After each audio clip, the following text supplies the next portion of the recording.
Hello everybody, this is Imperator Rome, and I will be playing as the Roman Republic. This game is set in 304 BCE. Back then, Europe looked very different, so did India. The map was very, very different, but we'll see how I do. Our consul is Publius Sempronius Sophus, and his co-consul is Publius Sulpicius Severo. Pretty sure my pronunciations are off. But Rome back in this day was just a small republic. Eventually, as you know, they took out the Etruscans to the north, consolidated the Italian peninsula. One of their biggest rivals of this time was Carthage. They were a very well-known seafaring empire. They had ports all the way out here in modern-day Spain. They even eventually expanded all the way over here to near Egypt, if I remember right. And in 304 BC, Alexander the Great had recently died, so the Macedon Empire, the Greek Empire that spanned all the way out here into modern-day Turkey, had fallen, and now there's a bunch of remnant empires throughout Turkey and the Middle East and Greece, of course. Very interesting time period, especially with where most of Americans come from, not really being well settled yet. The Romans saw the French or the Gallic people and the Germans as barbarians. They also didn't know much about the British at this time either, and obviously the history and religions and everything was much different back then as well. This was a very fascinating time period, but I am going to play on normal difficulty, and let's get it started.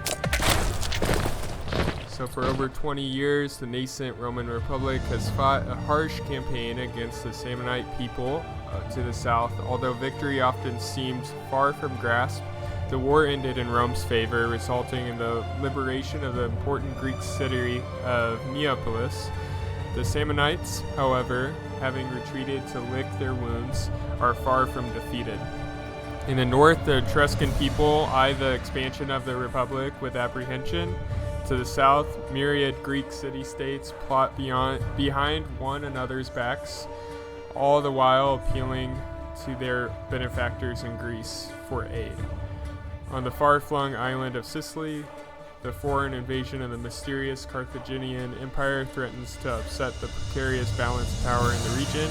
Will Rome rise victorious or fall to internal strife and barbaric hordes? The fate of the Republic rests in your hands. So I hope the former is true and that we rise victorious, but I am relatively new to this game.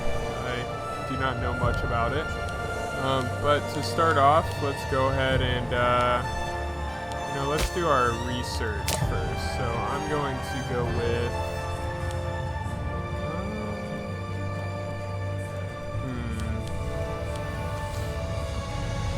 that's important, but this is also important. I think I'm going to go with material science.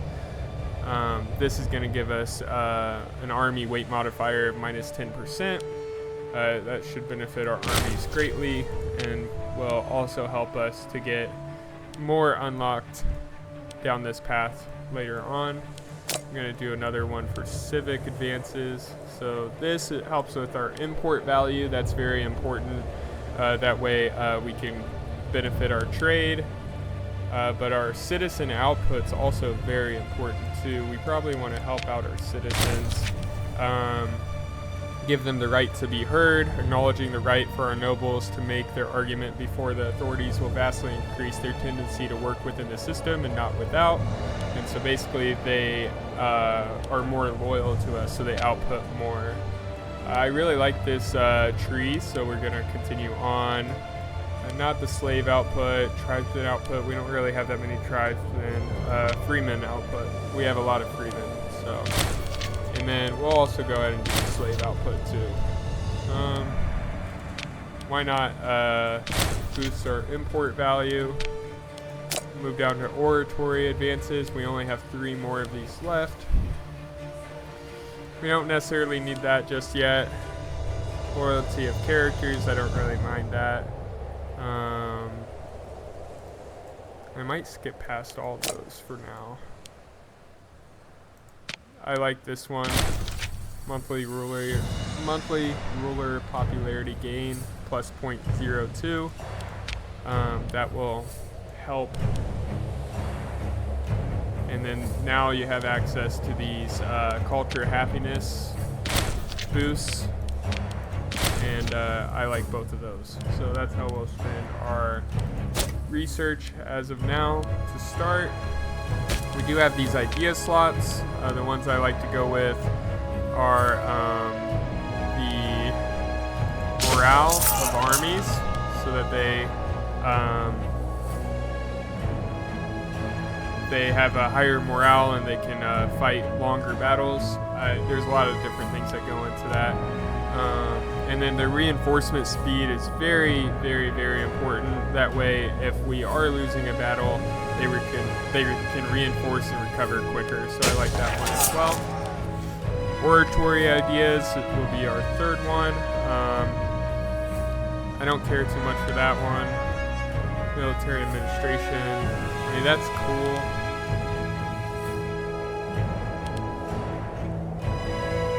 This is a tougher choice, I think. I've ran into a lot of loyalty issues in the past playing this game, so I think that'll help. Looking here, we have religion as well. As you know, our religion back then was Hellenic because we are in 304 BC. Obviously, Christianity hasn't arisen yet, and that barbaric religion, the Druidic religion,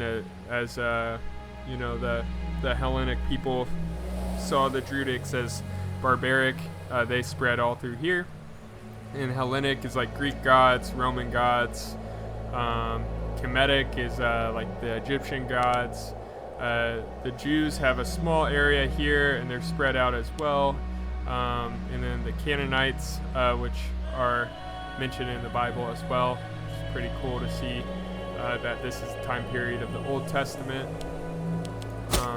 But I think when it comes to religion, we get to call in these omens. Basically, since we have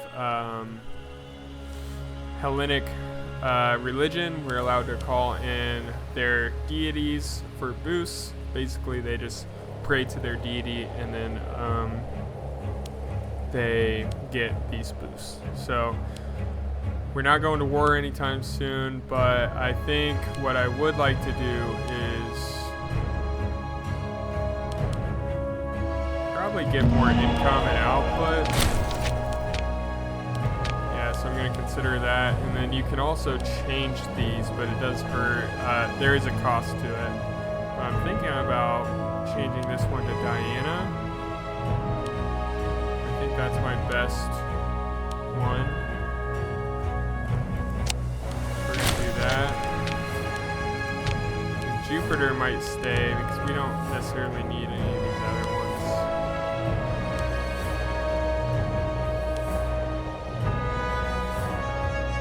Actually, I do like the research points boost, so we'll leave it at that. Setting a military commander for our Navy. We want, well, this guy's got a 10 marshal versus 9 marshals. He's popular, 70 popularity, 61 loyalty. He's got this boost of a tactician. So I'm gonna pick him, and I think we got one more. Yes. Okay. He's got brave. He's a brave leader. This guy's very popular as well. Or actually not very popular, but I recognize him from previous gameplays. This guy's got no family that is well known, whereas this guy's dad is our co-consul. just like in modern day, I'm sure he would have gained power due to his father being in such a high leadership role. We're going to go ahead and give it to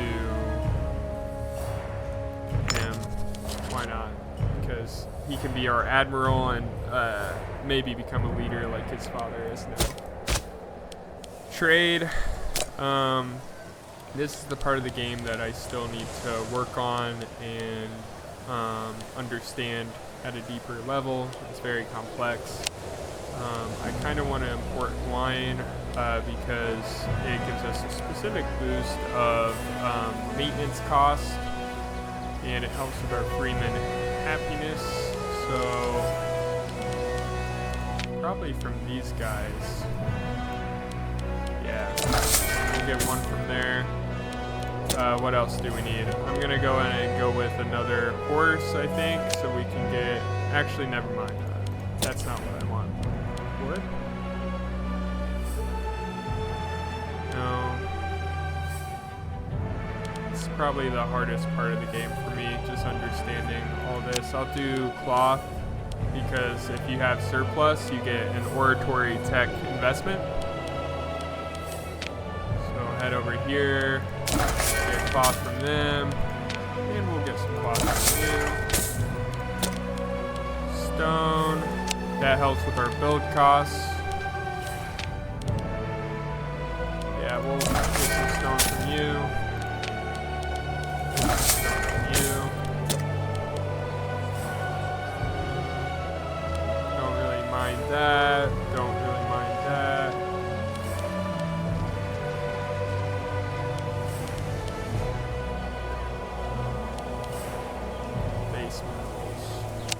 Why not? And that will be our trade imports. Go ahead to the check the map modes. I think this map mode. I don't really know. I'll use the state map mode. I also don't really understand the bad research ratio thing. Maybe it's dependent on the people I had as researchers, or maybe it's what I unlocked. Maybe it thinks I should unlock different things. But, oh well, I mean, what are you gonna do? So this is a plus 80%, plus 90%, plus 95. I think he would have, what's his? So he's a 7. So I think he's a, shoot. Okay. A 9. So a 9 gives you 95%. So that means he's an 8, which gives you 80%. I'm not doing this right. No, I'm not understanding this properly. So he's a 9 on finesse. And he gets a 90% research speed. But he is 95% research speed, but he's also a 9. So what I don't understand, maybe it's statesmanship that plays a factor? I don't know. I don't understand. But we will go ahead and move on. I'm not gonna adjust anything else other than this because we don't necessarily need to pay our military if we're not gonna use them just yet. We will decline offers for wine because I have 4, so definitely gonna decline offers for cloth for now. Wine, I will say yes to wine. No iron. Cloth. We'll accept the offer. Iron, no.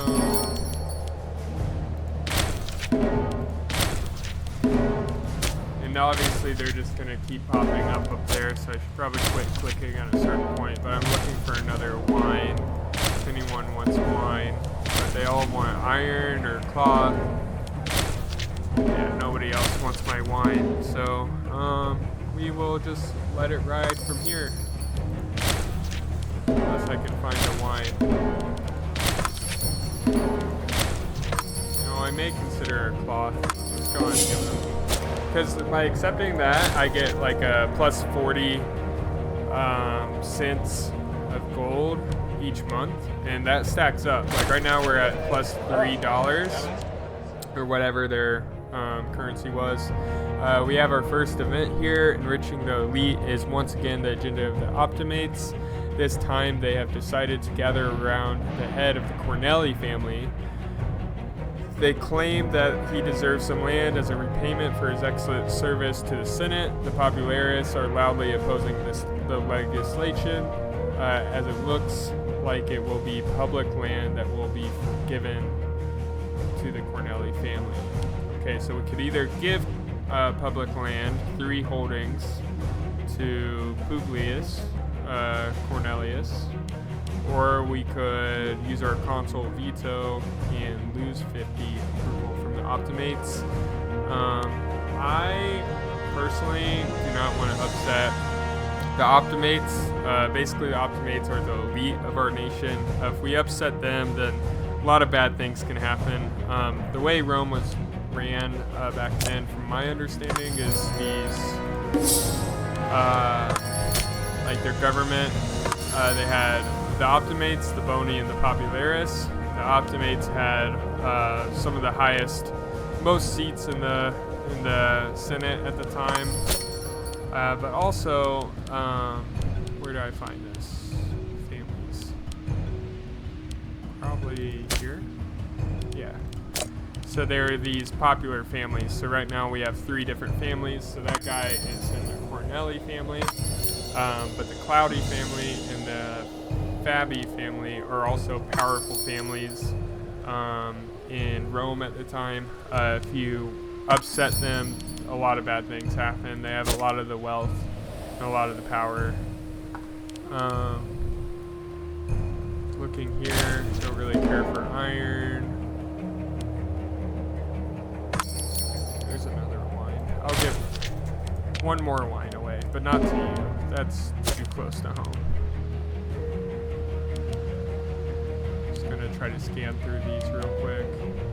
There we go.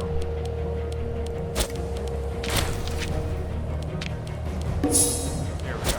And then that's the last thing I'll trade for a little bit.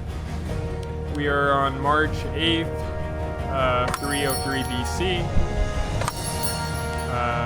And with our gold, we're at 218, so I think it's time to try to build something. What I'm going to build, let's think about this.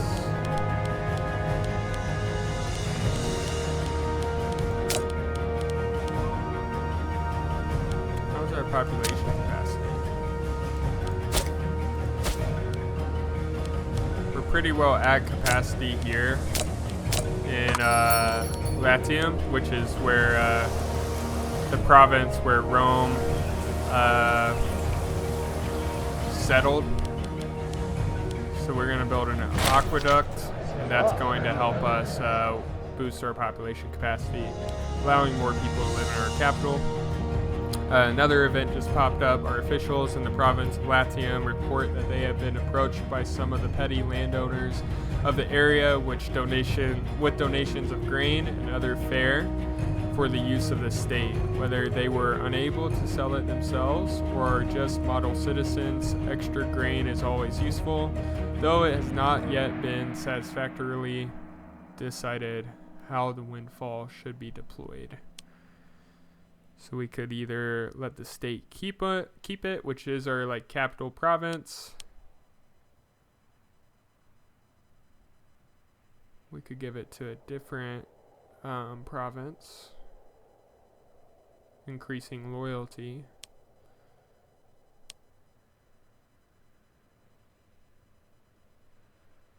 I don't know. I think I'm gonna just let the state granaries of Latium keep it.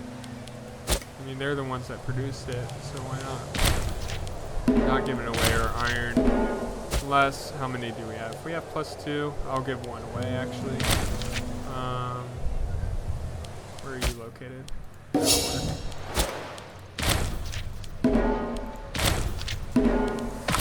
Decline all of these. And the reason I'm declining them is because if I accept them, then I won't get those boosts in my capital, because eventually, see, now we only have +1. So that means we have, so like obviously the wood is showing that we have 1 in our capital, but the +1 indicates that we have 2. If you have a +1 or more, that gives you this surplus boost. So our heavy infantry has a discipline of +10% now, because we have this +1. So I want to make sure I can keep that.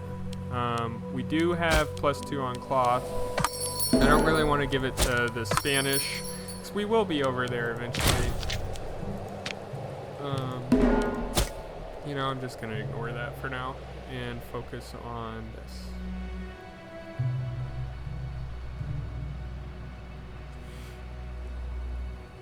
So we have that aqueduct being built in 100 days. I'm going to increase the speed a little bit.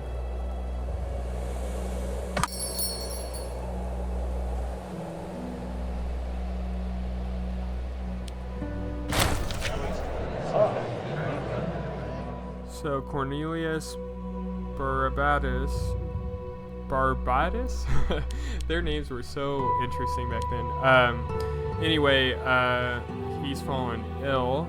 What's his role? He's the Pontifex Maximus. Okay. So I need to do my research, but I do know that was like a really important position back then. Let me just look up what that was. Pontifex Maximus. The chief high priest of the College of Pontiffs in ancient Rome. So the high priest.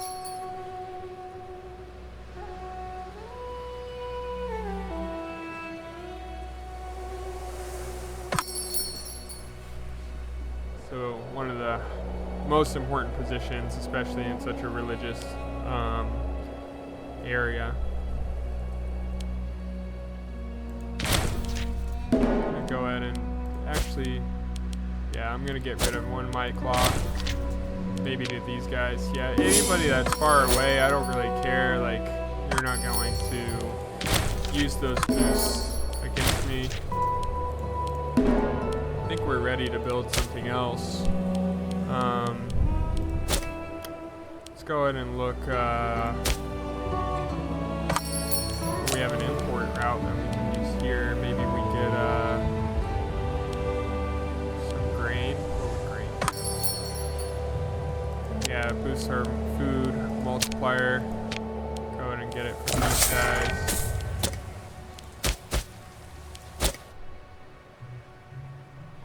And then I was looking to build something here. They are not at population capacity. So I could build anything. Looks like they have... How do I see this?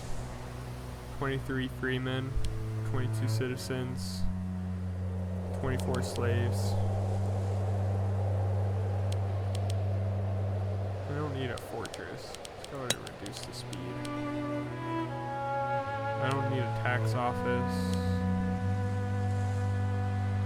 Maybe a marketplace wouldn't be bad. I mean, marketplace will give us a few different boosts. Give them a higher civilization value, of course. They assimilate a little quicker. They get more trade routes. Something to consider. Library also makes sense because research points are important at this stage of the game.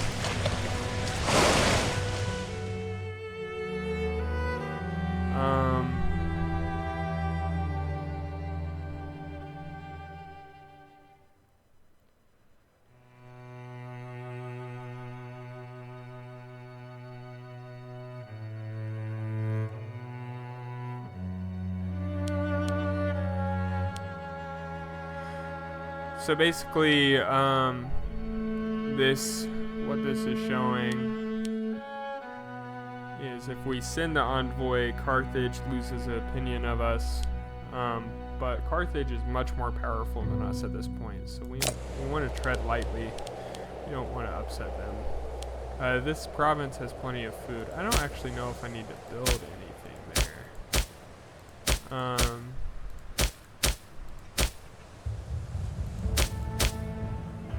Maybe I build a...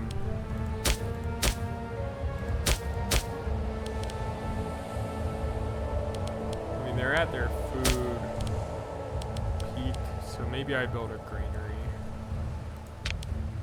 Let's go ahead and give them more food capacity. We'll give them another wine boost.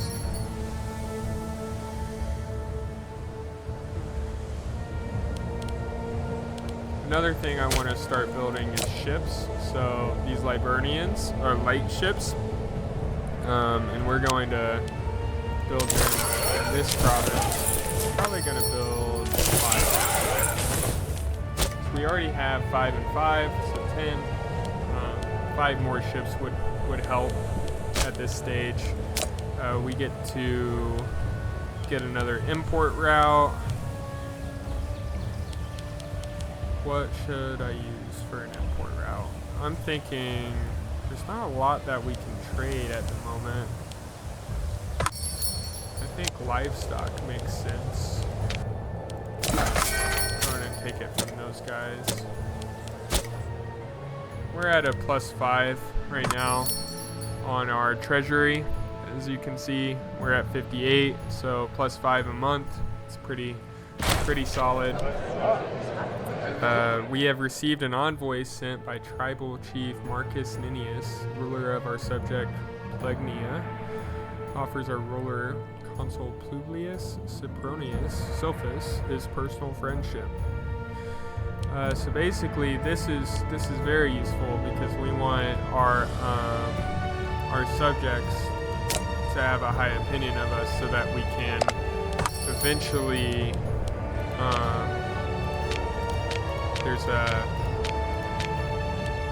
We could start the integration process, but in order to start an integration, they need to have a 190 approval of us. Right now they're at 115, but I just boosted that quite a bit. So what we're going to do is gonna spend some money to help them like us even more, since they're already so close. Maybe we can integrate them. Honestly, I should be trying to integrate everybody. So, we're going to start with those 2 for now. Maybe these guys as well.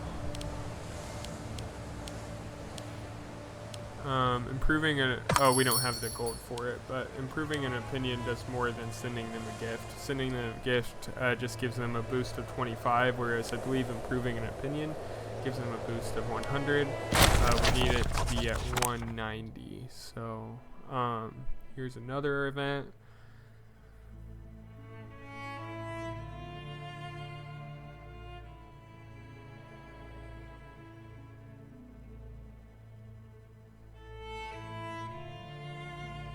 So it's saying that some I can't talk right now. Some patriation. I'm not even going to say it. Anyway, they're arguing that a public airing of our sacred laws by a plebeian, no less, threatens their traditional prerogative over government positions and the laws of Rome, while the populace welcome greater rights and participation for the plebs. So, basically, we could either be transparent, and this gives our leader more popularity, and it gives this guy more prominence.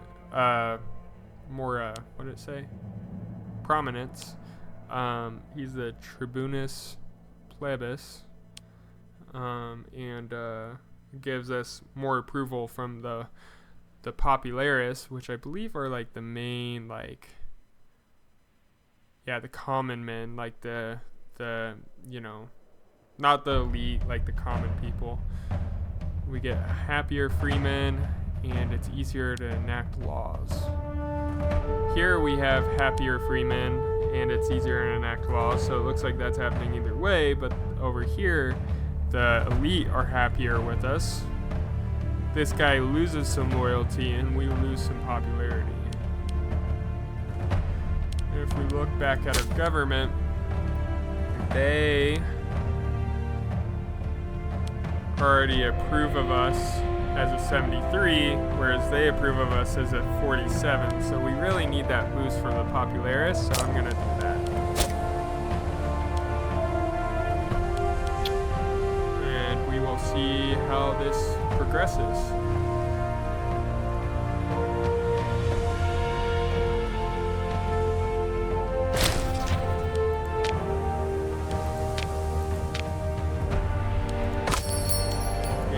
Import routes now. We have three of our trade goods that I think got canceled there. So we are going to try to import more. It's a good time to import some livestock. What livestock gives us is population promotion speed when we have a surplus, and I like that boost. We're going to go with these guys. They're pretty far away, so we'll go with them too. We have one more to use.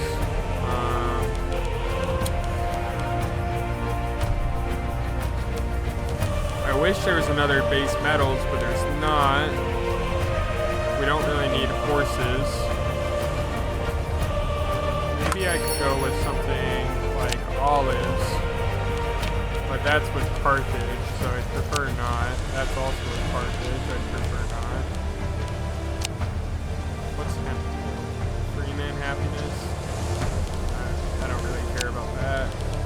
That's with Carthage. Carthage is kind of the dominant empire. We're gonna go with salt. I know that's close to home, but more boost on salt will help with our maintenance costs for when we go to war. We don't really need that. We're not gonna trade that since we just imported it. Looking here, another thing that I've noticed is this commerce income. So it's lower if I go there, but if I go to free trade, it's actually higher. So we're going to go to free trade. Basically what this does is now our export value is 20%, our import value is minus 15%. So it's anything we trade is going to have a better impact on our economy than it did before I made that transition. I'm not really looking to change our taxes at all. It's not really worth it. Tributes, we don't really get anything from that anyway. And then I'll boost these up when I am going to war. But for now, I think we're ready to start our first mission. Basically what this mission does is it helps us to consolidate the peninsula of Rome. So, but yeah, we will do that on our next video here. I'm going to end it at the end of 302 BC. Just going to look here. We do not want to trade our cloth. Wrap up what we did basically so far is we got a good head start. We're building some ships. We built a granary and an aqueduct in our capital, and we are impacting our diplomacy with our subjects. So anyways, thank you for watching. This is just a hobby for me, so feel free to like and subscribe if you would like to, or not, that's okay. I don't know how often I will post, but just doing this in my spare time. But yeah, this has been Eager Vision, and hope you have a great day. Bye.